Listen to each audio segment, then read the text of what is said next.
Number 10. Nayon sa Bangin. Ang nayon sa bangin ay tila isang sinaunang pamayanan na ipinanganak mismo mula sa gilid ng bato. Nakapatong ito sa mataas na batong talampas kung saan ang mga bahay na yari sa bato ay magkakadikit at halos wala nang nasasayang na espasyo. Sa unang tingin, parang imposibleng may komunidad na mabubuo sa ganitong delikadong lokasyon. Ngunit dito makikita ang talino at tibay ng tao. Ang makikitid na daanan, lumang arko at hagdang hindi pantay-pantay ay nagbibigay rito ng misteryoso at halos malalabirintong anyo. Sa kabila ng marupok nitong lokasyon, ang nayon ay naging simbolo ng pagtitiis at pagbabagong buhay. Minsan na itong iniwan dahil sa pangambang gumuho ang bangin. Ngunit nang muling balikan ito ng mga tao, nagkaroon ito ng bagong buhay na puno ng sining, kultura at malikhaing diwa. Sa halip na maging kahinaan ang pagiging nakadikit nito sa bangin, ito pa ang naging dahilan kung bakit mas naging kakaiba at kahanga-hanga ang karakter ng buong pamayanan. Number 9. Asul na Bayan. Ang asul na bayan ay parang isang panaginip na binuhusan ng malamig at payapang kulay ng langit. Halos bawat pader, hagdan at makitid na eskinita rito ay pinintahan ng iba't ibang tono ng asul, kaya ang buong lugar ay mistulang isang buhay na obra maestra. Sa paglalakad sa loob ng bayang ito, mararamdaman agad ang kakaibang katahimikan at ginhawa na parabang ang bawat sulok ay nilikha upang magbigay ng kapayapaan sa sinumang makarating doon. Ang simpleng mga detalye tulad ng mga basket, tela at bintanang nakapalibot sa mga asul na dingding ay lalo pang nagpapaganda sa kabuuan nito. Ngunit hindi lang sa kulay umiikot ang kagandahan ng asul na bayan. May malalim itong kasaysayan at espiritual na kahulugan dahil pinaniniwalaang ang asul ay sumisimbolo sa langit at banal na presensya. Dahil dito, ang bayan ay hindi lang kahanga-hanga sa paningin, kundi nakakaantig din ng damdamin. Habang tinatamaan ng liwanag ang mga dingding nito, tila humuhuni ang buong lugar ng isang tahimik na awit ng kapanatagan, dahilan upang manatili ito sa isip at puso ng mga bumibisita.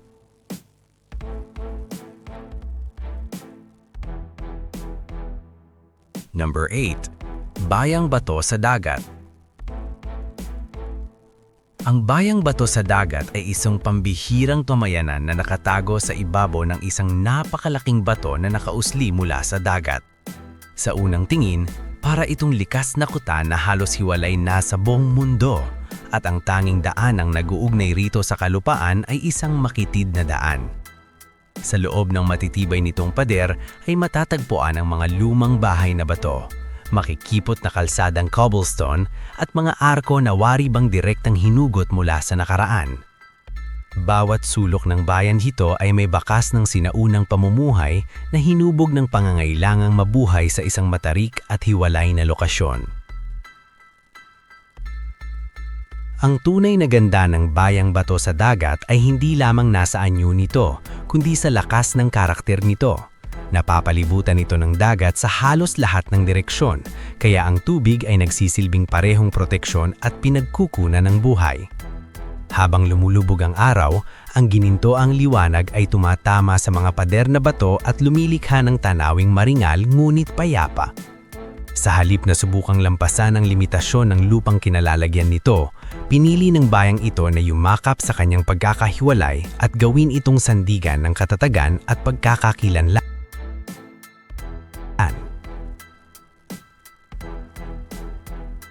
Number 7. Nayon sa Disyerto. Ang nayon sa disyerto ay tila isang himalang sumibol sa gitna ng walang katabusang buhanginan. Napapaligiran ito ng matataas na burul ng buhangin, ngunit sa gitna ng tuyong kapaligiran ay may isang payapang lawa na nagsisilbing puso ng buong pamayanan. Ang tanawing ito ay parang isang mirahe, mga punong palma, mabababang gusli at malinaw na tubig na biglang lumilitaw sa gitna ng isang lupain kung saan tila imposibleng magkaroon ng buhay.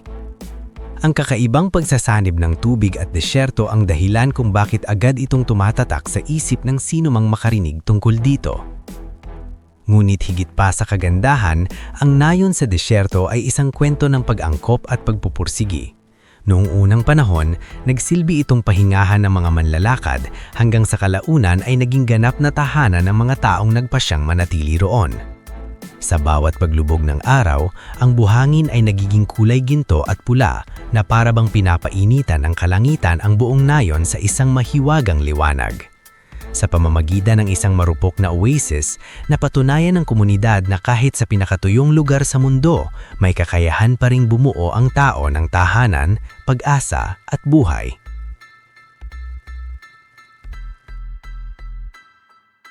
Number 6. Ang Isla ng Mga Bahay. Ang Isla ng Mga Bahay ay isang pambihirang pamayanan na tila isiniksik sa isang napakaliit na piraso ng lupa sa gitna ng dagat. Halos dikit-dikit ang mga bahay rito at ang makikitid na daanan ay nagpapakita kung gaano kasikit ngunit kasigla ang buhay sa lugar. Ang mas kahanga-hanga pa, ang mismong lupang tinatayuan ng komunidad ay hindi basta likas na nabuo lamang. Sa paglipas ng maraming taon, pinalawak ito ng mga residente gamit ang mga batong korales. Unti-unti nilang nilikha ang mas maraming espasyo upang magkaroon ng tahanan ang susunod na mga henerasyon. Sa kabila ng sikip at mga hamon mula sa dagat, nananatiling matatag ang buhay sa isla ng mga bahay.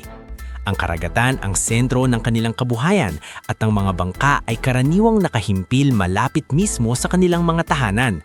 Sa halip na lisanin ang lugar dahil sa hirap ng pamumuhay, pinili ng mga tao roon na patuloy itong palakasin at pagandahin.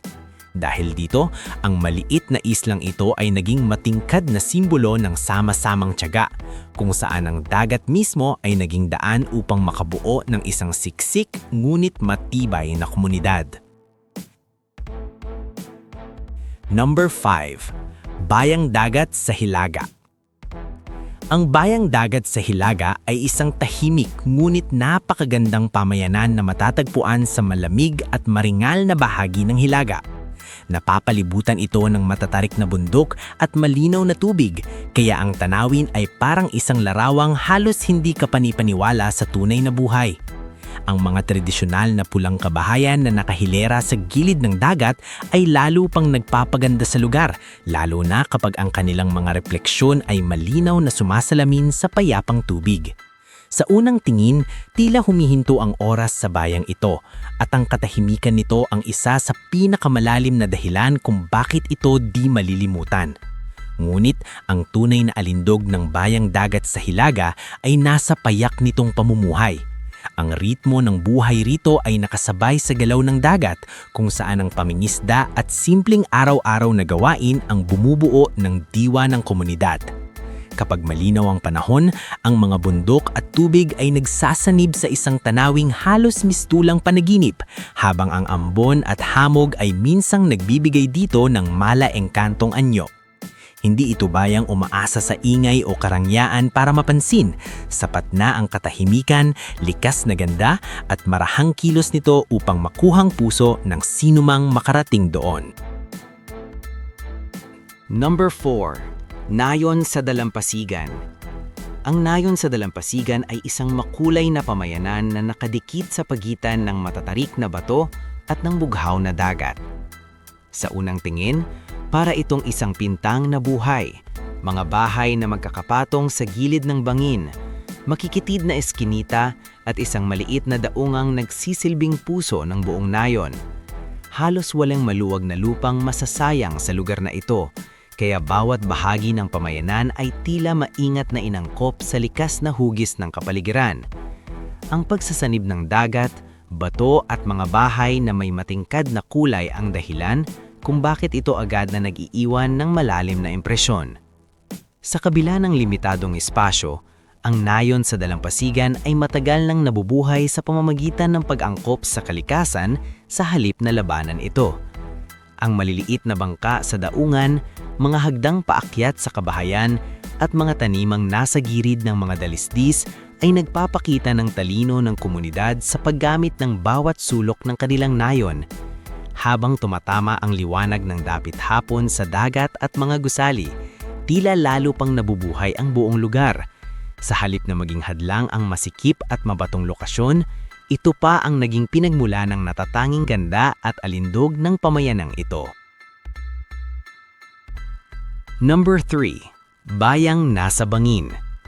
Ang bayang nasa bangin ay isang kahangahangang lugar na nakapatong sa gilid ng napakalalim na bangin, kung saan tila nagtatagpo ang tapang ng tao at ang bangis ng kalikasan. Ang mga puting bahay nito ay nakadikit sa gilid ng mataas na bato, habang sa gitna ng bayan ay may malalim na siwang na naghahati sa lupain. Isang napakagandang tulay na bato ang nagdurugtong sa magkabilang bahagi, at ito ang naging pinakakilalang larawan ng bayang ito. Mula sa itaas, ang tanawin ay tila isang panaginip na binuo ng bato, araw at lumang kasaysayan. Ngunit higit pa sa anyo nito, ang bayang nasa bangin ay hitik sa mga kwentong naiwanan ng maraming sibilisasyong dumaan dito.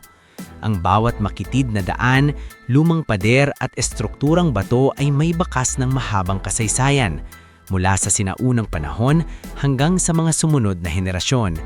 Sa paglipas ng araw, ang liwanag ay dahan-dahang sumasayaw sa mga bato at bangin na para bang pinapakita ang tahimik ngunit makapangyarihang kaluluwa ng lugar. Dahil dito, ang bayang ito ay hindi lamang kahanga-hanga sa paningin, kundi isa ring paalala kung paano kayang lumikha ng tao ng kagandahan at pamayanan sa gilid ng panganib. Number 2. Bayang Pader at Pusa. Ang Bayang Pader at Pusa ay isang sinaunang pamayanan na nakayakap sa gilid ng dagat. Napapalibutan ng matataas na pader na bato at mga makikitid na kalsadang tila bulong ng lumipas na panahon. Sa loob ng bayang ito, ang mga pulang bubong, lumang plaza at mga bahay na yari sa bato ay bumubuo ng isang tanawing payapa, ngunit hitig sa kasaysayan. Habang ang bundok at dagat ay tila nagtatagpo sa paligid nito, ang buong lugar ay may kakaibang alindog na hindi kailangang maging magarbo para tumatak sa puso.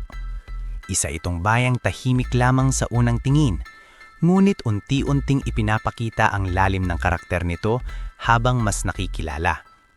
Ang isa sa pinaka-espesyal na katangian ng Bayang Pader at Pusa ay ang mga pusang malayang gumagala sa bawat sulok nito.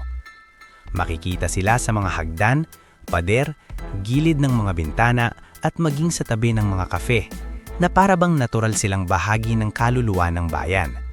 Hindi lamang sila simpleng hayop na naninirahan doon, kundi mga nilalang na tila nagbibigay ng dagdag na init at lambing sa matandang pamayanan. Sa pagsasanib ng dagat, bundok, makasaysayang arkitektura at mga pusang malayang namumuhay, nagiging isang pambihirang lugar ang bayang ito. Isang tahimik ngulit di malilimutang mundo na dahan-dahang kumakapit sa damdamin ng sinumang makarating doon. Number 1. Nayon sa Matataas na Bundok. Ang nayon sa matataas na bundok ay isang pambihirang pamayanan na matatagpuan sa gitna ng napakataas at malalamig na kabundukan. Napapalibutan ito ng matatayog na tuktok na kadalasang nababalutan ng niebe, kaya ang buong nayon ay may anyong tila nakahiwalay sa karaniwang mundo. Ang mga bahay na bato at matataas na tore nito ay magkakadikit, na waring itinayo hindi lamang bilang tirahan kundi bilang pananggarin laban sa mabagsik na panahon. Sa unang tingin, ramdam agad ang pagiging maringal at mailap ng lugar, na parabang sinusubok nito ang tibay ng sinumang magtatangkang manirahan doon. Ngunit sa likod ng lamig at hilap ng kapaligiran, ang nayon sa matataas na bundok ay isang buhay na patunay ng katatagan ng tao. Sa kabila ng mahabang taglamig, makakapal na niebe at mga panahong halos napuputol ang koneksyon nito sa ibang lugar, nananatiling buo ang komunidad at tradisyon ng mga tao roon. Ang kanilang paraan ng pamumuhay, pagtatayo ng mga tahanan at pangangalaga sa kanilang kultura ay nagpapakita ng malalim na ugnayan sa kalikasan. Dahil dito, ang nayong ito ay hindi lamang kahanga-hanga dahil sa taas ng kinalalagyan nito, kundi dahil din sa lakas ng loob at tibay ng pamayanang patuloy na namumuhay sa gitna ng isa sa pinakamahirap ngunit pinakamagandang kapaligiran sa mundo.